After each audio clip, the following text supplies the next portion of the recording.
Alright, are we all happy with definitions of these things? You've probably all had a bit of a look on Google Image or whatever at the bipartite nouns. These have all got two elements, haven't they? Two bits of glass, two bits of clothing, two parts to the tools. Anything need clarification there? John? Yes. Can you explain the difference between glasses and goggles? Goggles. Goggles. Okay. Goggles under the water. Yeah, you put on your goggles for going underwater. These are glasses, right? But So not optical.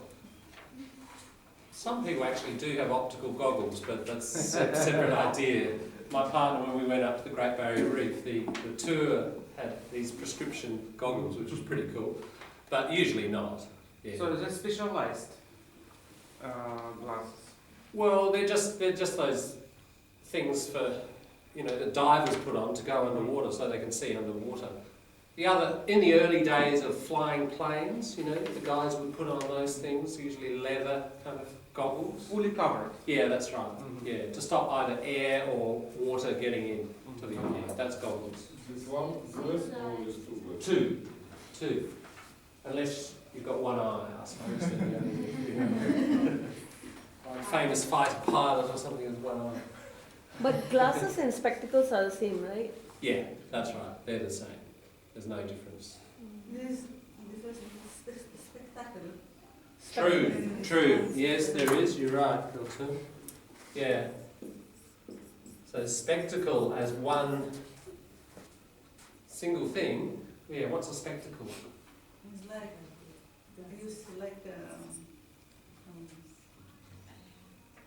See it relevant?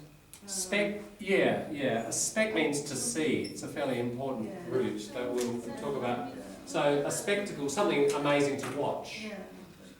Something everyone likes to see, you know. Oh yeah, I saw this guy in Rundle Mall, you know, and they all climbed up, or several guys climbed up on each other, and it was a real spectacle, which was amazing to see. The word spectacular, is it the same? Yeah, it's related, that's right. Spectacular is just your adjective. Spectacular, exactly, and it's about seeing. And spectator. Speculation, you buy something and you watch and wait and see. If the price goes up, then you sell. You know, that's spec. Special, something is special. We all look at it and we observe it carefully. Species, they all come from this. It's an important root to see. Yeah. Anything else there?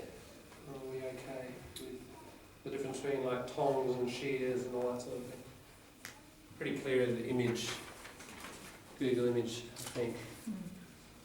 Okay, I'm going to stop there today for grammar. We'll push on tomorrow with more, and we'll get to the partitive expressions over the page tomorrow. The more detailed ones. I'm going to give you back your writing on Adam Goods. Now, before I do that, I just want to explain a little bit about writing and how we deal with feedback. First of all, who did not get that from yesterday? The correction symbols. These are the symbols that most of your errors will not be corrected by me. They're going to be corrected by you.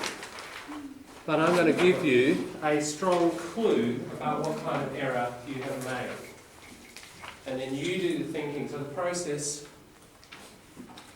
here, as I explained yesterday, if you do the thinking, it's much more likely that you're going to absorb the lesson from the feedback. It's not 100%, of course. You've continued to make the same kind of error for a while, probably, but ultimately it's just processing that gets you there. So this way maximises your processing and thinking about your own error. So when you get it back, let me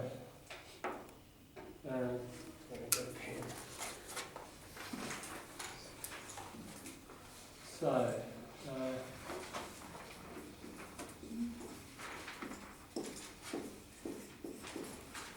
with all the writing that you get back in the future, this is the standard practice.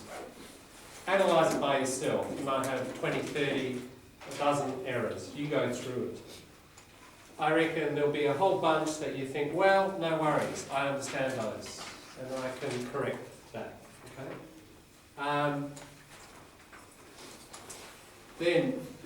But there'll be some that you can't.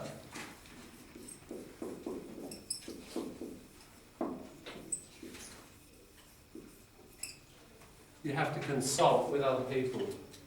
So after about probably a quarter of an hour or so, it's going to be time to talk to one other person. And there might be 20% of errors or 30% you think, I'm not sure about this, or I've got no idea, what do they think? That's going to give the other person good vocabulary, grammar, punctuation practice as well. Okay? And you might need to do it twice, where you do it, consult with 3 people. Then see me. But I'll ask you how many people you've consulted with. Who did you ask about that? Right? And if necessary, I'll talk to those people about what they think. I'm going to push the processing as far as I can. Okay? Usually what I find is, probably people get about 60%, 70%, maybe more, 80, and then 20 or 30 will be here, and usually it's only about less than 5% I end up dealing with. But make sure you don't leave any error unprocessed. I want you over the next couple of days, because we've got half an hour now, and then we're going to finish at 10:30, because we'll have slightly earlier break, because we're going to go hear a speaker on history in the lecture theatre. Okay, so we've got half an hour now for you to do this, and then probably start this. You'll need more time than that. Bring your piece along tomorrow. And again, you're going to consult and swap and discuss. Yeah? And if necessary, have a look at home with various resources on the web or hard copy or whatever. Bring them in, discuss them again. Probably finally at the end of tomorrow or even the next day, we may have a third session. We'll see how we go. Yeah? But so it's a long kind of process here. That's one of the things that we need to do. There'll be a couple of other things that I'll explain later what you need to do. Oops. So I'll hand these out and just turn it off.